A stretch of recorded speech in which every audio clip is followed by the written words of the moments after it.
Welcome to the Bitcoin Source, your ultimate destination for everything Bitcoin. Today's guest we have with us is Erik Finman. Erik Finman is known as the youngest Bitcoin millionaire. He began investing at the age of 12 using $1,000 given to him by his grandmother. His early investment, of course, paid off, and by the age of 18, he had become a millionaire thanks to the significant rise of Bitcoin's value. I am super excited to talk to this gentleman today. Welcome, Erik.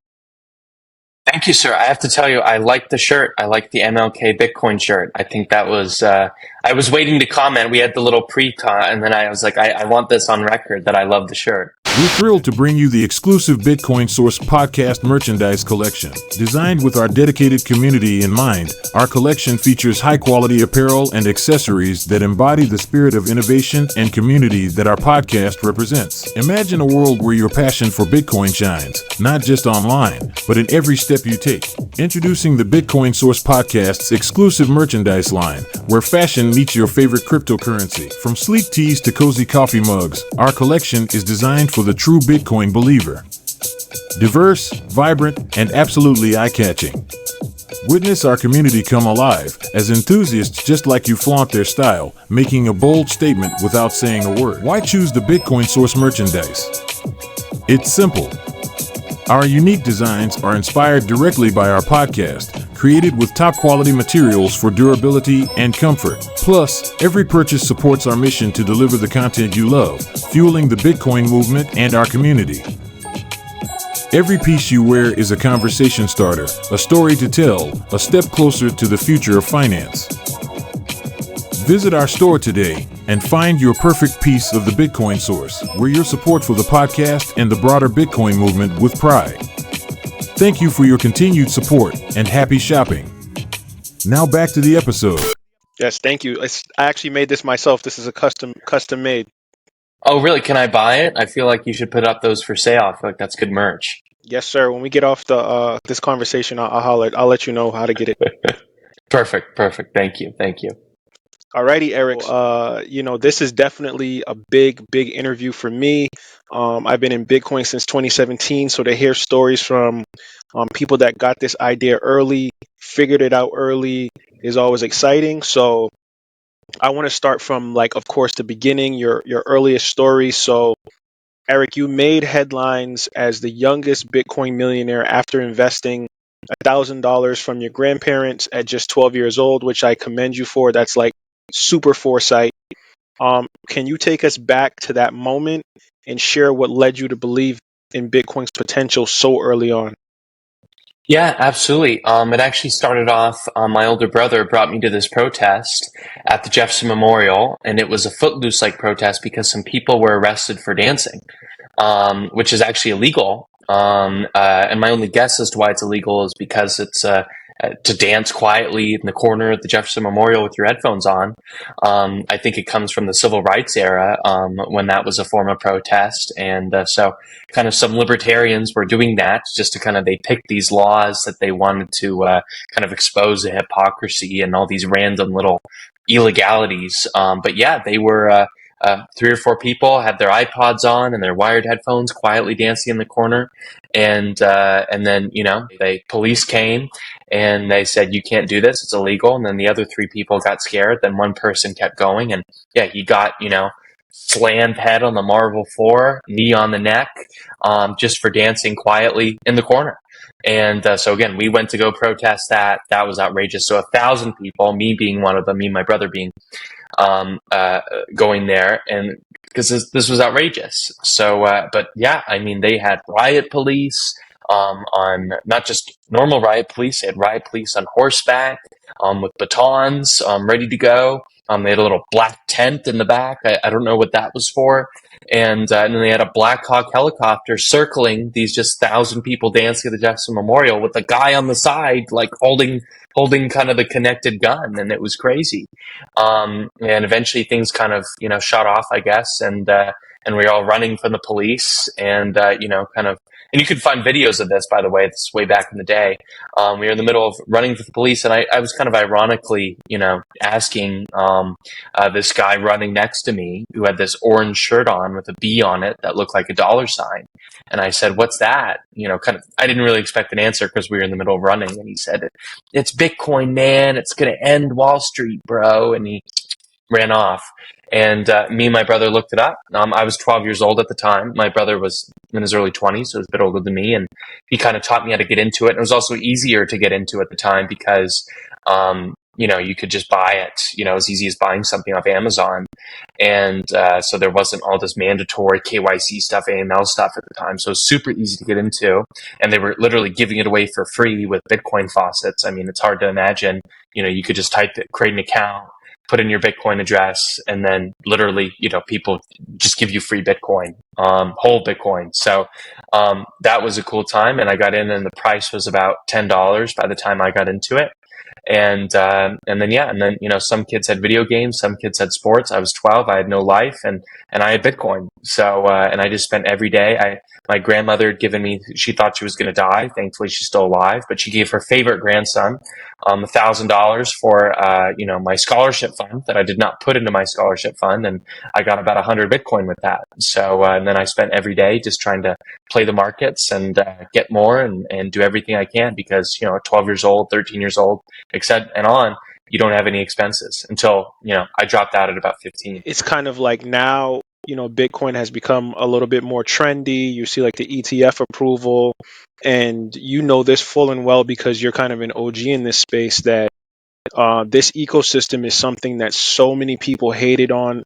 So many people were confused as to like your metrics or your foresight to say like, why would you ever not want to focus on school? Why would you ever want to not try to challenge yourself and go to college and be successful, like the kind of the rabbit hole story or the hamster wheel story, better yet, that society gives us. And your story kind of being at that protest, just having this random epiphany of seeing someone with an orange shirt and mentioning Bitcoin and your big brother kind of like ushering you into this kind of legacy of just being an early Bitcoin millionaire. I really commend you because a lot of kids probably might have had similar situations or had conversations about Bitcoin early on, but they never took the initiative to really say like, this is something I believe in. This is something I want to invest in. And I want to kind of use this once I become successful to help other people. So I commend you, Erik, for being 12 and having that foresight that a lot of grown adults still don't have today. Oh, well, I appreciate that. And that's very nice of you to say. But yeah, I mean, we kind of thought when I got into it and other people on the kind of the forums, got into it, there was these anarcho-capitalist forums. And that was where that was the main kind of hub of where I kind of talked with people about it. And we kind of all thought it was going to go big, and we absolutely believe that. But we, maybe in the way that you think world peace is going to happen, you think it'll happen, you hope it'll happen, you feel it'll happen, but you're not quite sure if it actually will. And then and it really did great, and I really believed in it, and I didn't lose people. When I got into Bitcoin $10, when it got up to $300, people were like, "Why, you're an idiot? Why don't you sell? Why you're stupid? And then like Bitcoin went back down, and then went up to 1,200, then it went back down, and then so people are like, it's over $1,000. You got it at $10. You gotta sell. And and I was just like, I don't, frankly, I don't have much of a life outside of this. That's the honest truth. So, what else would I do with it? So that was, it was a fun time. I miss those times. I feel like one of those, even though I'm one of the youngest people in the space, I have nostalgia for just random internet forums and kind of that time and that era of the Bitcoin world. But things progress. I want to talk about like you growing up in Idaho, of course, because Idaho is one of those places where, like me being from the Northeast, like when I hear Idaho, I'm like, all I think of is potatoes. I don't think of like anything Well, else. we do have the best potatoes, so it's There true. you go. Yeah, best potatoes. But Erik, so growing up in Idaho with its, of course, distinct culture, you chose to leave traditional education behind at 15.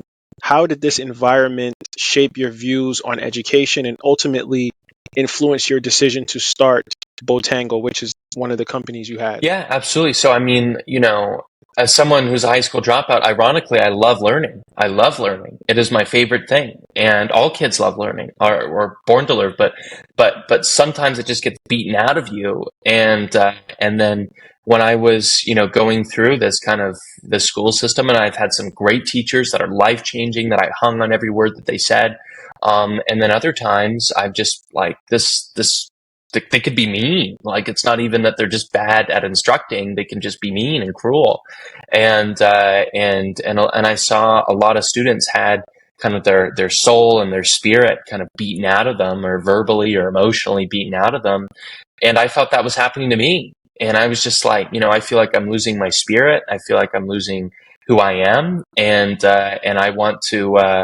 I can't let this happen. So I had to drop out of high school. I had to leave and and risk it. And one of the projects I started as I was dropping out of high school was actually an online school, a place to learn. So you can type in, at the time, you could type in any subject you wanted to learn, and you could find someone to teach you over video chats.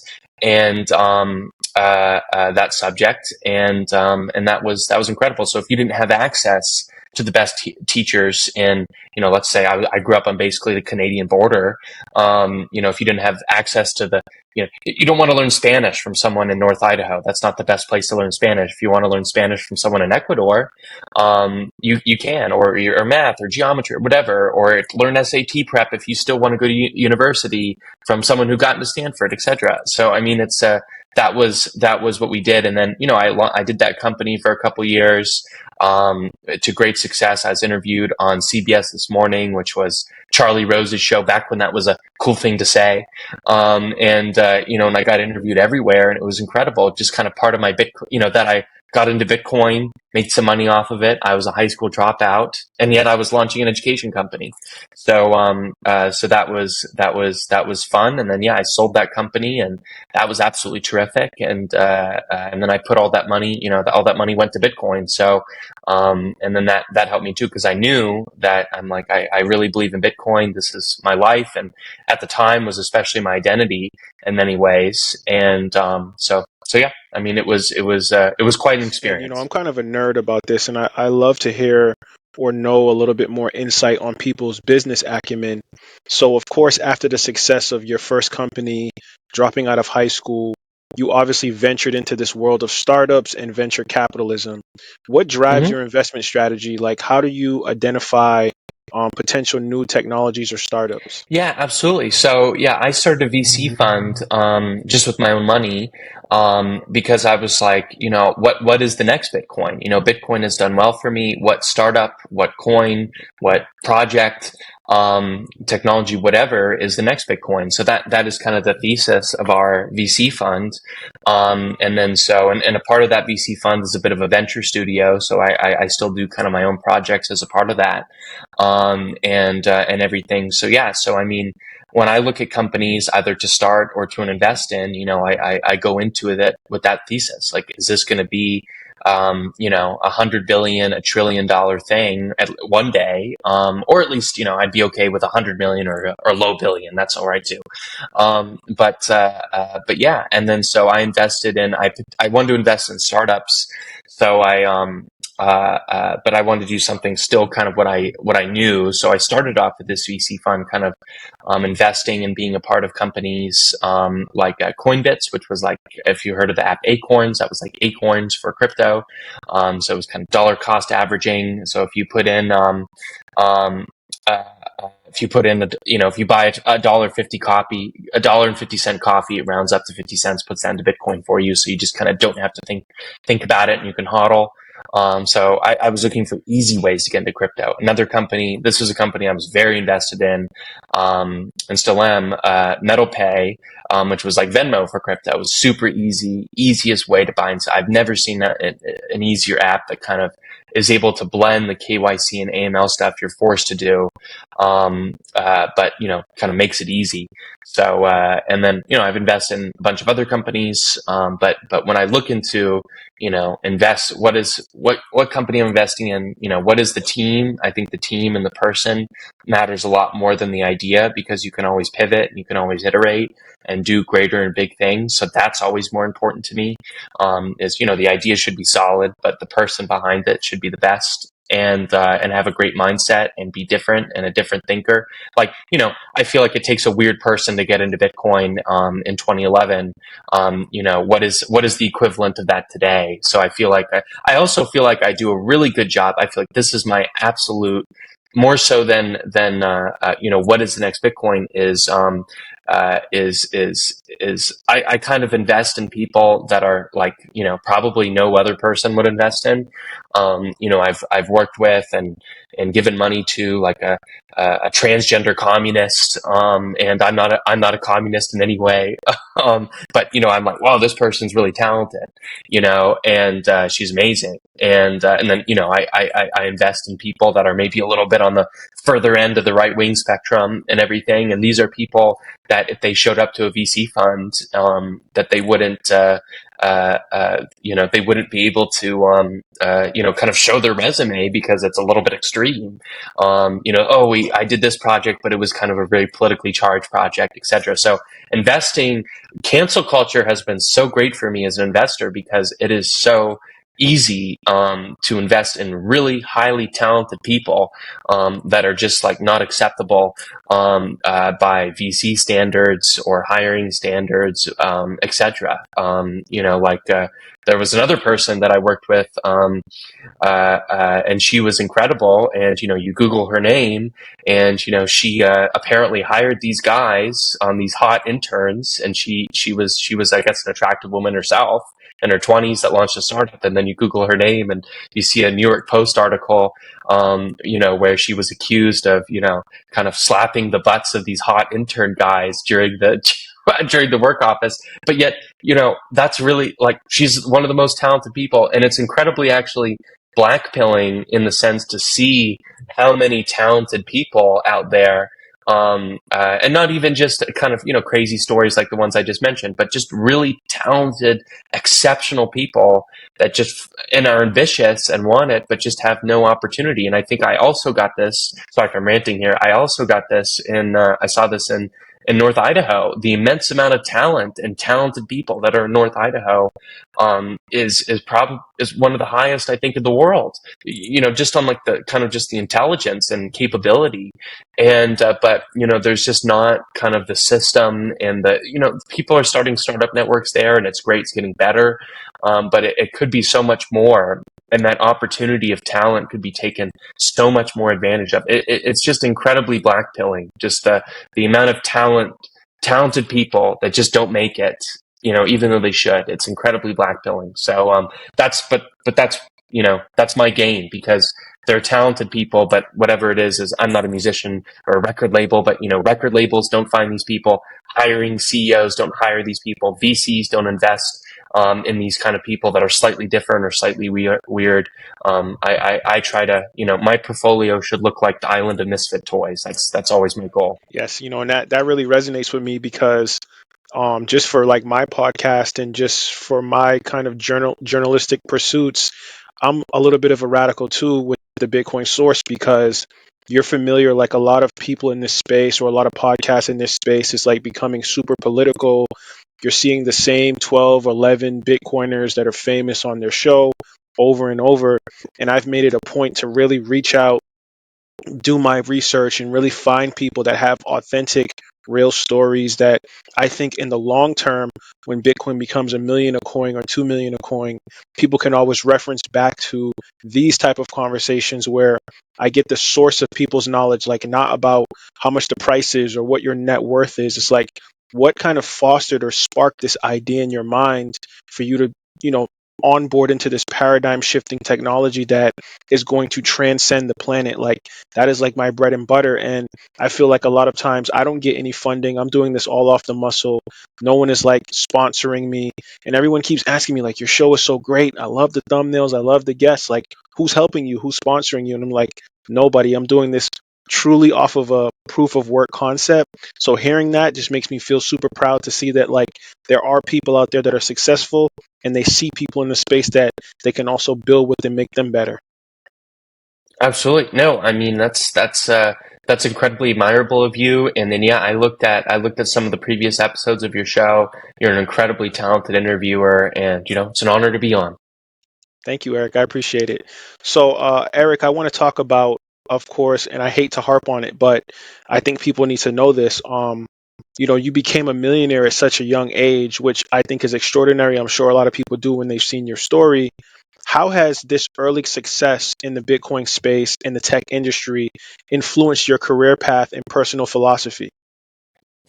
Um, I mean, I think the great thing about resources and money is that yeah, it can kind of one, you can make a lot of mistakes, and I absolutely have made a lot of mistakes. But it can also, I mean, it just allows you to try things. At least how I use it, it allows me to try things and do things. Some fail, some succeed. That's what I love about being an American is that, it sounds cliche, but, in America, you're allowed to fail. The culture in Russia and China is you're not allowed to fail, and you're completely socially shunned. And the beauty of the United States is that you have that culture. So, yeah, I mean, it's allowed me to try things and allowed me to gain wisdom from those things. I think that's kind of a big topic in my life. I've been thinking, in my life recently is seeking wisdom. I used to think, people say, and this is so true, no one knows the world better than a young 20-year-old man. And that's so true because I thought that way at 20. I feel like I knew how the entire world worked, and I was so naive. So, I've really come, been humbled, by how much I don't know. I know a fair amount, but I like to think I'm a smart person. At least my mom says I am, right? At least my brother says I am, right? That's all I need, right? But, um, but yeah, so I've been kind of being like, wow, I really don't know a lot. And I want to, learn more and gain more wisdom. So money has given me, the opportunity to succeed and fail and to learn from success and to learn from failure. And again, maybe this sounds maybe cheesy or cliche advice, but it's just so different from reading a book and reading stories, although that can help and that can prep you. But I think it was the Persian poet Rumi had a quote, which is like, you just have to I forgot the exact language, but it was basically to learn something, you really just have to go start on the path. And that's so true. And I saw this tweet in my feed in my morning, which is, in the morning today, which was, you should start before you're ready. And that's the best way to be successful. And I think, again, that may be a cheesy quote, but I'm like, oh, that really hit home for me because it's so true is just doing things and learning and learning from failure, learning from success. Cause I've invested in things that have totally just been a complete waste of money that I thought would be big. I've invested in things that I thought would be big and ended up being big. And I've invested in things that were like, I took a chance on it. Wasn't sure if it would work out, and it did. So that's been kind of influenced my kind of thinking and my philosophy on things is actually, reading and learning is so important, but to actually go through it and experience it and to gain wisdom from that experience. And again, wisdom is hard knowledge, but it's also kind of a learned mindset and kind of an emotional system in the sense like going through something the second time versus going through it the first time is just so different because you're like, something kind of bad happens. You're just like, I've been through this. I've recovered from this. No problem. Literally not a problem. So, it's kind of getting used to things. So that's been incredible. Kind of what I learned about wisdom, and gaining it. 100%. And, that reminds me of a quote that I always live by, which is, don't climb mountains so that the world can see you. You climb them so that you can see the world. And Oh, that's beautiful. and I think that that's kind of like the whole mission of our life here on this planet to really transcend and force ourselves into challenging situations so that we can have a broader overview of exactly what it is that we are set here to do universally. And when Bitcoin came into play into my life, and I'm sure this is the case for millions of other people across the planet, this has been the first like checkmate that we've seen against like nefarious banking or corruption or dirty politicians or whatever the case may be, bankers, etc. I think that Bitcoin has kind of entrenched itself into society to the point where it's permeating into the thought processes of entrepreneurs, the thought processes of people that want to see actual change in this system. So when I look at Bitcoin, when I first started, it was like, yes, I want to stack some Satoshis. I want to make some money. Hopefully I can like have a little bit of savings for my future. But then as time evolved and I went through these different epochs of the 4-year cycles, I started to realize that this is bigger than money. This is bigger than financial gain. This is actually something that I feel compelled to educate people, have insightful, high level conversations with people about. And thus, here I am as a podcaster for the Bitcoin Source. I love that. I love that. Well, that's incredibly admirable. So, Erik, a couple more questions. So, you're talking about how you're really big into the VC space and your fund has been instrumental in the success of startups like MetalPay and Coinbase, like you mentioned before. What do you actually look for in a startup before deciding to invest? And I know you mentioned this where you said you really look for unorthodox, kind of like fringe or radical people. And I really love the concept of you like looking for radicals, because I think that radicals are people that are kind of like rebels to the system, are the people that really are the equalizers to our society. Because if everybody kind of like falls in line and just stays the norm of doing what they're told, you can never innovate. You can never broaden your expectations of who you are as a person. So I want to know like what really gives that deciding factor outside of like, okay, this person has been blackballed on Twitter or their social media accounts have been taken away.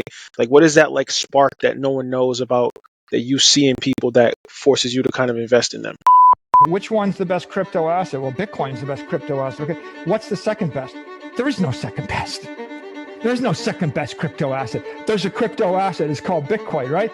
Right? There's no second best, okay? But take all your money, buy Bitcoin, then take all your time, figure out how to borrow more money to buy more Bitcoin, then take all your time and figure out what you can sell to buy Bitcoin. And if you absolutely love the thing that you don't want to sell it, go mortgage your house and buy Bitcoin with it. And if you've got a business that you love because your family works for the business that's in your family for 37 years and you can't bear to sell it, mortgage it, finance it, and convert the proceeds into the hardest money on earth, which is Bitcoin. This channel is for education purposes only and is not affiliated with any financial institution. This is not financial advice. Don't forget to like the video and subscribe to the channel. Now back to the episode. Yeah, I mean, usually it's I guess offensive is maybe the word I'm looking for. Maybe not to me, not offensive to me, but maybe offensive to the world. Like, you see, all these people like in Brooklyn, and I like Brooklyn. I like a lot of people in Brooklyn, and not all people in Brooklyn are like this, but there's kind of a hipster aesthetic to Brooklyn, and you walk through Brooklyn and all of these people dress differently the same. And then I feel like that is so representative of a lot of kind of the culture and people these days, unfortunately, is that people are trying to be different because they want to be different. And every human being has that kind of desire for individuality. But they ultimately look the same, and they don't really do anything offensive. You look at like the revolutions of the 60s and the 70s. I mean, those were some pretty kind of provocative and offensive in a good way, good trouble type movements in many ways. So that's kind of like what are people that are. I want someone that's kind of like, can I cuss on this podcast? Is that okay? I go, oh shit, like that's kind of offensive what they're doing. And even if it's not anything to do with their project, just in their personal life, I think is just incredibly admirable. There's this one woman, her name is Hadar, and she in Israel, and she just started like a youth. It was her part. She started like a third party called Youth on Fire at 20 years old, and she just like literally just with from my understanding, no resources, out of the blue, just kind of started this whole movement and got a ton of traction and was quite a provocateur and went on live TV and was just like, she's just a 20-year-old girl just being totally provocative on TV and using lots of hand motions and, bullhorn on the streets in a way that I haven't seen, people in the US ever come close to. I mean, she's just a force of nature. And I just think that's so cool. So I try to, that type of mindset where they're just like, they're just almost a little, they're good crazy, they're good provocative, they're good offensive. So I try to find something, whether it be with their business or more so actually their personality is just being, so many people are just kind of boring. And I like someone that is a little bit provocative in some way, because that shows that they have the mindset to kind of think outside the box. People say thinking outside the box is important. It is. It absolutely is. But so many people don't. They might think they're thinking outside the box, but they're really not. So I like people that kind of start. I repeat, I love that quote I read this morning, which was start before you're ready. And I love people that started before you're ready. And, her party, it got great traction, but, obviously it's not the governing party of Israel in any way. But this is just the beginning. She started before she was ready, and that's what's going to make her ready in the future. And she'll probably be prime minister one day. I don't know. We'll see. But that's a more political context, but people doing that in a media context, like what you're doing, or doing it in more of a kind of tech startup context. I mean, that little kind of spark of being a little offensive, being a lot offensive, being a little provocative, a lot provocative. So, yeah. Yes, and I kind of want to expound into like your involvement in politics. So recently, you've taken this bold step into the political arena, supporting candidates who advocate for science, technology, space, and futurism. What motivated this shift, and what changes do you hope to inspire in the political landscape? Well, I got into Bitcoin because it was almost a political thing. I went to this, it was this big protest. That's how I first found about Bitcoin. All the early people at that time at Bitcoin were like, hardcore anarcho-capitalists pretty much. And that was kind of the community of the day. So I've really become passionate about politics. And I really think that there should be so much of politics is just getting stuck in bickering of the present. And I'm not the first person to say that, but I wanted to start a political action committee, a PAC, to actually go out to find and fund candidates that care about the future and care about futurism and building. It's a crime if the tallest building in the world isn't in the United States. If we didn't have Elon, we would be far behind in kind of space and electric cars and everything. So I mean, this is what's, and he's been able to, based on the money that, like, compared to the money Raytheon and Boeing gets, SpaceX is doing that on a shoestring budget relatively. I mean, it's crazy when you're dealing with government, money numbers. So it's about funding candidates that want to put money into futurism and growth, and progress. So this has been really important to me. And then also, uniting kind of international countries. That's why I've been thinking about Israel, and also Europe as well, is uniting kind of all of these kind of politicians or people that will become politicians or one day will be politicians, unite not just the United States, but around the world, so we can kind of come together. My goal is to actually have a big annual summit. I don't know where I'm going to do it. It'll be like Miami or London. I think that those are my two options. Big annual summit, uniting kind of all these politicians and young politicians around the world, to come together and talk about how we as kind of Western civilization, how do we make this a more futurist society? How do we care about people? And also, reach into the past and take the best of the past and bring it to the present, and reach into the future, take the best of the future and bring it into the present. I think that's really important. Like, I'm a big fan of the 80s. I wasn't born in the 80s, but I'm a big fan of that culture. I really like the 80s. And I think there's so much of community feeling that we've lost, especially today. I don't know if that's iPhones. I don't know if that's crime. I don't know what happened, but we've lost so much of that, just kids playing on the street, type culture. So taking kind of some of that and bringing it to the present, and bringing in this future, Apple Vision Pro, but it's right on your face, or going to space, and going to Mars. I think these are really important things that should be brought to mind and be brought to the political conversation, can help people. I really, on a final note on that, and I'm happy to talk more about it, but to end that point is, in the 70s, we were building nuclear reactors. We had supersonic planes, better planes than we have now. And then, we were going to the moon, right? What happened? We're not building nuclear reactors now. Maybe we're starting to again. We're not building supersonic jets now. There's a company called Boom that is trying to bring that back. We're not going, we're trying to go to the moon, but we're not doing, yearly moon missions like we were in the 70s. I mean, this is incredibly sad that we've lost this.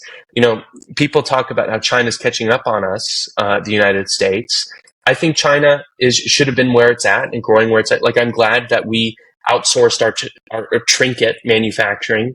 That's good. They were a third world country, that helped them. But if we're going to outsource our trinket manufacturing to China, what we should have done is continue what we were doing in the 70s on to today, which is maybe instead of all the car manufacturing being in the Rust Belt, we were doing Saturn V assembly lines in the Rust Belt. That's what we should have been doing.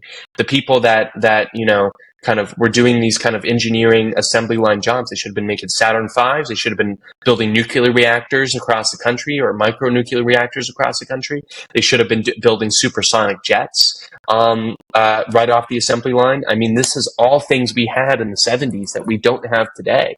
I mean, it's incredibly sad. So what this project is about doing, that is restoring jobs to Michigan, to Wisconsin, to all the areas of the United States by manufacturing, getting politicians to fund the manufacturing of supersonic jets, put more money into Boom. North Carolina has actually been doing that. Boom is a supersonic jet company. They have all this jobs and big office space opening in North Carolina now, to manufacture supersonic jets. And this is what we should have had.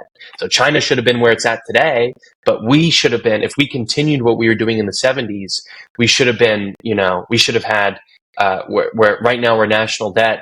It should look like nothing. That should look like chump change compared to the money we would have made if we continued with that level of growth that we just stopped all of a sudden for whatever reason. 100%. And that reminds me of Jimmy Song, who's a Bitcoin OG and author, software engineer. He said the same exact thing you said, Eric, where he felt like the innovation has been stifled since the 60s, 70s. After we went to the moon, like, things kind of like died down. Of course, we got the invention of the internet, but once you get to a point where the rent seekers outnumber the producers, or like the cumulative effect of what they're doing overwhelms the actual production, you get civilization decline. And I think we've basically reached that point since about 1971. One of the things I like to point out is I think when man landed on the moon in 1969, that was sort of the peak of our civilization so far, because what have we done since then? Have we actually done anything like remarkable, or in some way expanding the frontier? I mean, maybe we've got better telescopes, we have better social media, I guess. We're better at navel gazing, and maybe we have nicer cars or shirts or headphones. But like, have we actually expanded humanity?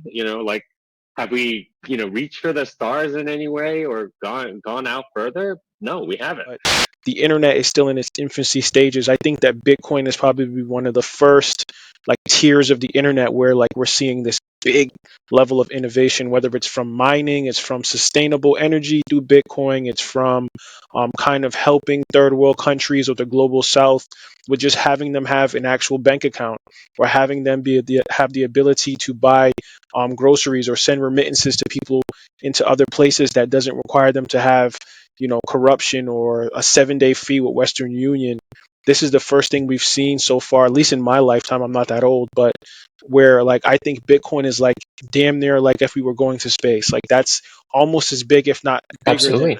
us going to space. So shout out to Jimmy Song for giving that insight, and yourself as well, Eric. Oh, thank you. Yeah, no, I mean, I think the ability where you can transact money to people without any middleman is why I got into it many ways in the first place. I mean, it's if you actually look into how payment processing works in this country, how debit credit, it's completely convoluted. It's an entire mess, and that's why Bitcoin is so great. Eric, I want to talk about your vision for the future. So, with your investments in technology and, of course, your recent political advocacy, it's clear you have a vision for the future. How do you see technology and innovation shaping our world in the next decade, especially in the fields that you're passionate about?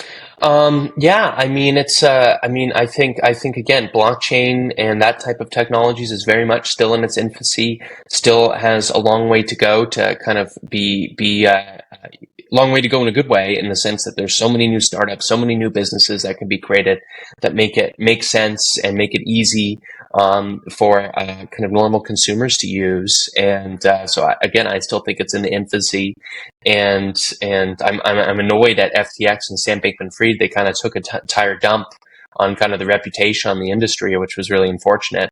But yeah, I mean, for the future, I don't know if I have any exact technology in mind. I guess that's why I'm more of an investor in VC these days, rather than as much of launching brand new companies all the time. So if people do have good ideas, feel free to tweet at me at them, and I could be open to investing in them. But no, there's again, blockchain is so early. A lot of hardware. I really like hardware companies. You know, there's a huge kind of community out in LA right now, which is incredible, building really great hardware companies that are absolutely terrific. So there's a great culture over there that I've been aware of. I'd say like crypto and hardware companies are more my passion. A lot of people are doing great stuff in the AI space. I'm just not an expert there, so I'm not in that world as much. But again, there's just so much opportunity all the way. Yeah, hardware companies like Anduril is one of my favorites, which does kind of military type stuff. And then there's a lot of great up and coming blockchain companies that are absolutely amazing, and new ones that will be created that I'm super excited about. Beautiful insight into kind of like the way that you're approaching looking at the future. Because in the next decade, like there's going to be so many things popping up that we couldn't even imagine as far as companies, as far as innovation, technology. So, my last point on this would be, what advice would you have for Bitcoin enthusiasts? Because I think a lot of people would be super happy to hear your thought process on this. So for our listeners who are intrigued by Bitcoin, cryptocurrency, what advice would you give them based on your own experiences from being an early investor to a successful entrepreneur now? Absolutely. Yeah, I would say two things. I'd say I've always, held on for dear life, especially when I got in at $10 and it went to $300 and $1,200, and everyone was like, you gotta sell, you gotta sell, you gotta sell. So I feel like that's been a useful mindset for me. And secondarily, there are senators like Elizabeth Warren that are trying to come for, obviously Bitcoin cannot be banned. That is the nature of its technology. It was assumed it was going to be banned at its creation. And that's why blockchain was invented. So it just couldn't, even if the law said so. But if the law does say so, that it is banned, that makes it a lot harder for normal people to get into and normal businesses to transact and use it.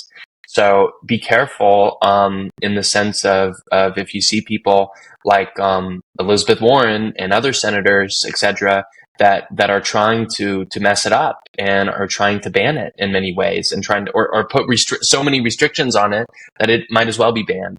So I think it's important to be politically active, and that's again one of the reasons why I've become politically active, is to make sure that I have a voice and I have a say when it comes to when these 80, 90-year-olds in the government want to come for Bitcoin in some way. I mean, it's so important. So make sure you're paying attention to politics, tweeting at these senators that are doing bad things in the space, like Elizabeth Warren and or Biden or whatever.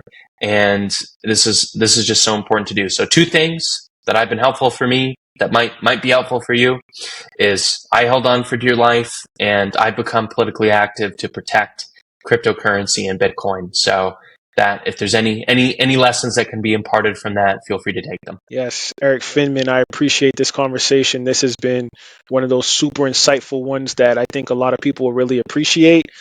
Before you go, could you give people your socials or any future endeavors or projects that you want the world or the audience to know about?